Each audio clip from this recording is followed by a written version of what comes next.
Hey everybody, it is now 5:30-ish in the morning and Meg is here in her flesh and asleep at the same time. Multitasking on a whole new level. That's why I married her, because she is Just above pretend. nature. She's incredible. Anyway, No, so I don't do mornings. we don't know. Well, it's good that you know yourself. Yes, I'm I so know happy my that you know boundaries. yourself. Okay, so people are here for a lesson, so let's give a lesson. So I wanted to do this lesson, this Sparks lesson on education, and there is no way that I could do that without Meg. Meg is not only the mother of our children, right? She's an incredible educator, and she's also very humble about it. I don't know many people that are constantly, consistently educating themselves about education of their children, about sleep of their children, about communication with their children, all of those things. There are very often quite a few books next to Meg's bed, and at least half of them are about our children. And so I wanted to, and as proof, our wonderful 19-year-old child is bringing us water. Thank you, darling. So we have, so welcome, Meg. Say hello. Thank you. Hello. We have 4 children. Ella is 19. That was a very loud drink. Ella is 19. Tiferet is 13. Uriel is 11. Actually, She Tiferet turned is 14. She turned 14 today, yesterday, when we're playing this. Uriel is a boy, is 11. And Sora, who's a boy, is 8. Because I don't know the names, whether like that's a boy or a girl. Fine. So the two eldest are girls and the 2 youngest are boys. That's right. Let's start with this. We were very young when we got married. Indeed. Yachassit, as they 20 say. and 22. 20 and 22. And we had Ella within A year and a half. a year. Can you speak up? A year and a half. Thank you. At the back of the crowd, they can't hear you. So. And the cheap seats at the back, you got it? A year and a half. A year. We were eager. We were very eager to make them, and then it just happened. Anyway, so.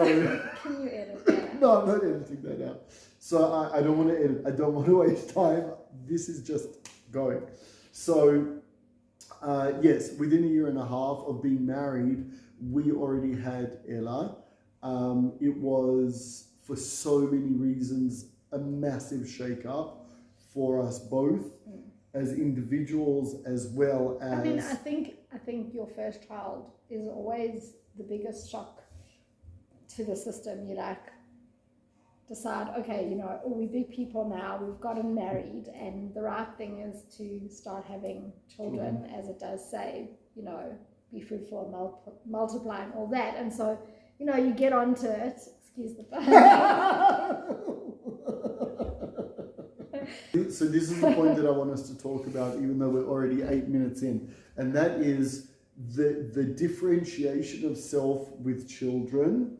And as King... I know you speak about it often, but maybe there are people that don't understand what that is. So differentiation of self is something that I learned when studying psychotherapy. Differentiation of self is, in a normal family unit or any community unit, people are accepted and loved. I know this sounds shocking, but based on how much they fit into the norms of that family and that community. Differentiation of self is when you step out of that and you're able to love or be loved despite or because of those differences, right? So if you think of one of your children, whatever it is, you've created a certain path for them, and whatever it is, whether it's religiously or sexually or just character trait wise or whatever it is, they decide to go a different route or route. If you're American, what love and acceptance do you still have for them, even when they don't fall in under your family or community norms? So each child is a different, like Meg said, is different. And I want to read what Solomon says in Proverbs. So Solomon says, Chanoch lanar al pi darko, which means you should educate your child according to their way, but that's not where it stops. That's where most people stop. Why? Gam ki yazkin lo yasur mimena. Because then when they get old, when they grow up, when they move out of the house, right, they will not stray from it. In other words, Solomon is giving us, Shlomo HaMelech is giving us a tip here on education, right? Like you said, there's no manual. There is no manual. You have to find all of the tips in all the different places, right? That's why I have 10 books next to 10 me. different books, exactly. But he's saying there that each child needs to be related to on a different level and in a different way, so that when they grow old, it's not just so they sit quietly at the dinner table and they don't make trouble at school, right? It's so that when they, which may be a problem if we're thinking that that's the only point, come to our house. But the point is, as an educator, as a parent, you're setting the path for when they are adults, when they are older. It's not just about the here and now. So I want to throw it over to Meg, because she is incredible in relating to you are incredible in relating to the different children in different ways. Okay, so we're going to go into a few examples of educating children differently so that they stay with it when they grow up. And I want to interpret what I think about, what it means so that they stay with it when they grow up, so that they stay with who they are. Because I think the examples that we're going to go into will show that if you try and mold two different children to be the same, they will never be a complete person. And if you're not a complete person, you are not a happy person, you're not a successful person. I also think that it's also about identifying that, right, your child, yes, is an extension of you, but they might not have all your traits. They're different. They might see things differently. And if you don't acknowledge that and you try and make your child to be like you, then the chances are at some point the child will become resentful. This parent of mine doesn't see me for who I am. Wow, yeah, very, very much so. And not that's where we were going, but that's fine. And that's the differentiation of self. Right. That is empowering your child to be who they were made to be, beautifully, perfectly imperfect and wonderful, with certain expectations that these are our norms. Like we say, we say, we don't do that, as in the Alexanders. Like our family. In our family, that is not an accepted norm. Exactly. We don't say, you're a naughty boy for doing that. We say, we don't do that. We don't speak to people in that way, right? So that is, you need to fit into this. But then beyond those basic foundations of who we are, that child has to be themselves. Right. The child has to be able to embrace who they are as a person, so that when they're older, they will go on their way. I think it's even bigger than that. I think it's if we as parents don't embrace the differences in our children. Yes, and sometimes our children are actually like little mini-me's, and they're sometimes even more annoying actually, because it's like a mirror, right? You like seeing the things you see in yourself, and you're seeing it in your kids, and you're like, oh, I have to fix this, But what were we just saying a second before? That the child has to be themselves. Oh. That your expectations of the child can't turn the child into you. You have to allow them to be themselves. I was going to say something so good, and now I forgot what I was going to say. Okay, carry on. Okay, so I want to ask you a few examples so that we can get to real meat over here of educating a child according to their way, okay? So we were just talking before about when we go out for dinner. Say we're meeting some people who are coming from overseas and we're going out to dinner, all of the families going together. How are you going to prepare each one of the children that are different in their capabilities and in their personalities for that evening? So I think the first thing is about expectations, right? When our kids know what we expect from them, then they have what to live up to. Mm-hmm. If they don't know that they're expected to behave in a certain way or not behave in a certain way, then they're like, oh, they don't know where the boundaries are, right? But if before we like say, okay, our expectation is that you sit at the table for the meal, and once the meal is finished, you can go to the side or play a game or hang out with each other or do whatever. But our expectation is this. And that way you've set what the expectation is. Then within that expectation, each child has their like different ways of how they like will play out that expectation.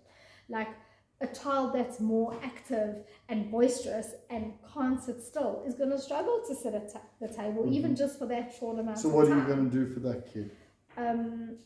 I think to explain to him that this is the time we expect, and the rest of the time you can like go outside and kick your ball or run around or do your activeness, and this is this short period of time, whatever it is, 20 minutes or whatever it is, that's what we expect. I think again it's coming back to the expectations. I think the child that has the ability to sit around and be part of the conversation at the table,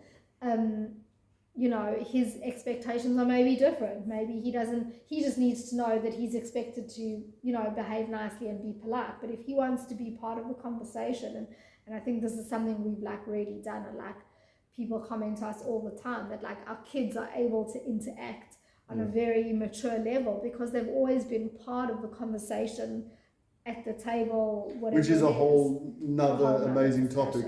But so what you said to me earlier when we were kind of preparing for this was that the expectation, knowing your children is so important. So if you know that you have, Uriel, who's 11, can sit there not because of his age, but because of his patience and interaction with people, he can sit there and talk to anyone for hours, right? But Tsur, also not because of his age, because of his activeness, right? After that 20 minutes of eating or whatever, especially once the food gets into him, he is going to have a whole lot of energy. Now, if you expect from Tsur the same thing as what you do from Uriel, Tsur will never be a happy person because he always has to live up to the expectations of being Uriel, sitting there interacting with people. But if you say to him, these are the basis of what the family expects, which is what you said, I want you to sit there for 20 minutes, or what we often say is, I want you to come back to actually eat the meal, but then you can go and play during the time the adults are talking and stuff like that. That allows him to fully be him. He will fully be him for that 20 minutes sitting there at the table, and he will fully be him when he goes and kicks the soccer ball, rather than trying to mold him into who he isn't and who he shouldn't be, because he should be who he needs to be, right? The same thing as, our eldest who's sitting here listening to us over here. There are certain expectations, and by the way, I think that we muck up all of our eldest. Sorry, Ella, we've apologized to her before. Experimental, that the expectations on that eldest child are so high, and then they take on those expectations themselves. But then it's so important. We've said this to Ella so many times. Be a kid. It's okay. You don't have to live up to the expectation of being the third parent, because if that's what you do all the time, you will not be living your full life, and you will regret. Yeah, and then also that has like a ripple effect on other things. So it's like, okay, so you've taken on, as the oldest child, this like persona and responsibility, right? But then if you like become like involved in disciplining or telling off the other kids, then the other kids go like, well, why are you telling me what to do? You're not the parent. And the kid then relates to the sibling in a completely different way, because, well, you're forever telling me what to do. And so they relate to the kid not as a parent, because they know that child's not a parent, but they start to see that parent, and it creates like a rift and like this tension with like, stop telling me what to do. That's not your job. Be my sibling. Don't be my parent. Which, by the way, I think sometimes as the elder sibling is to help keep that kid in their boundaries and stuff like that, sometimes even better than a parent can. And at the same time, to be that fun eldest, kid that comes home, puts on loud music and whatever. Okay, so another example of differentiation of self and of education of each child differently is in discipline. Okay, and this is something that Meg pointed out to me, and I've really tried to make a difference. Once again, we're kind of talking about Uriel and Sur very much. I think it's also because they're just that much younger. Like, Yeah. okay, obviously, you know, you don't stop educating your children when they become, you know, teenagers and even older in their 20s and whatever. Obviously, you know, you're always building a relationship and educating your child. But I think, and actually our rabbi in Australia always used to say this, that you have like until 9. And like those are the like formative foundation years, which is like a really scary thing to think about. That's like 9 years is nothing, right? And I feel like in this generation it's even actually shorter. But the point is that though the boys are still at that younger age where we like still trying to form them into like people. I was gonna say humans. So talking about that when we're talking about discipline. So one of the things that I'm going to say what you taught me and then you relate to that is that, so as the man, as a father, as a leader of the pack, I came across to both Uriel and Sur as not tough, but a stronger, like assertive, like you are the young boys of this family and I have high expectations of you. And I can point certain things out to Uriel and he'll receive them and it won't tear him apart. I can say the same things in the same ways to Tzur, who comes across as much stronger and much more assertive in himself. It will break him apart. And it's something that Meg pointed out to me that I've needed to work on and still work on and change, is that just because they're both the boys doesn't mean that I can relate to them in discipline in the same way. And also, like, because they're the boys, they end up doing so much together, right? Yes. And so they're in a situation, whatever it is, and then and instead of like seeing them as two separate things, you're like, but they're in this situation together. They're going through this experience together, but they're not. One's 11 and one's 8. Their maturity level, their brain developmental level, it's like you can't compare. But what they can internalize on an intellectual level is different. You know. 100%. But that's something that Meg pointed out to me, and I guess it's the same thing with the girls as well. I mean, there's a very big age gap between them, but you can't relate to them discipline-wise the same. The other thing is, for example, on Shabbat, I do my best to spend specific time with each child, but we learn different things, every single one of the children. And that's something that I've taken from knowing this, is that you can't just sit down and go, okay, it's Shabbat, everybody is learning this topic this way.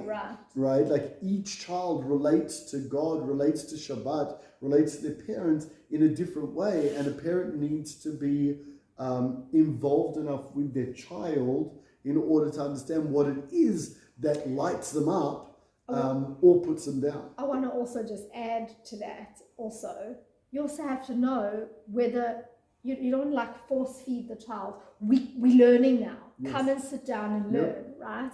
Because not everyone wants to learn in that way. Not everyone wants to, and not only that, when the child is young, if you like, this is what we're doing now, and the child is against that and pushing back, the chances are, in years to come, you will create a negativity around that. Rather than saying, okay, the child doesn't want to learn right now, or do homework, or work, or anything. Whatever it is, whatever, okay. So some things like don't have a choice. There's homework. But how you relate to But them, how you that's get right, them how to you do get them. them to do it. Some kids can sit at the table with their pen and their whatever. Other kids of ours have literally stood on their head, while doing homework. Right. And we take the path of that is what Least that child resistance. least resistance, but that is what, and we've done a lot of work with very brilliant people around this stuff, that is what that kid needs right now. One kid needs to sit at a desk focused with the light over here and nothing on the desk. The other one needs to chew chewing gum while they're at school in order to be able to focus. Yeah. The other one needs to blaring music. Blaring music wherever they are, whatever they do, right?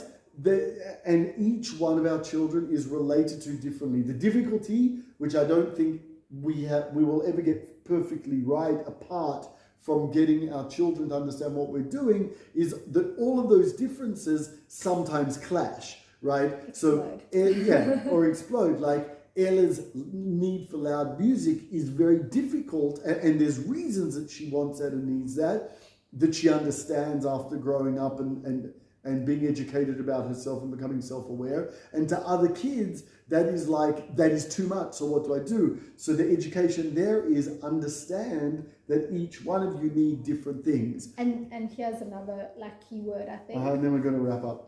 Is compromise. Okay. Sometimes it's about saying, okay, so this is what one child needs. She needs to have the music loud and blaring, right? And this child needs it to be a little quieter and more relaxed and contained. Okay, so we're going to have the compromises. We're going to have 10 minutes of the music loud and blaring, and then we're going to turn it down for 10 minutes because that's what you need. And then that way you're actually respecting each child in their own way. Yep. Or you could say, okay, you go have your loud music. You're going to be in this room over here, and you can't handle your loud music, so you're going to go and sit outside and do something outside. And sometimes it's about directing our kids into not just the space, but giving them a different task. Okay, great, you're helping in the kitchen, great, you're going to have your loud music here in the kitchen. You can't deal with the loud music, you're going to go outside and prune the garden or whatever it is, because that is what is needed at that time.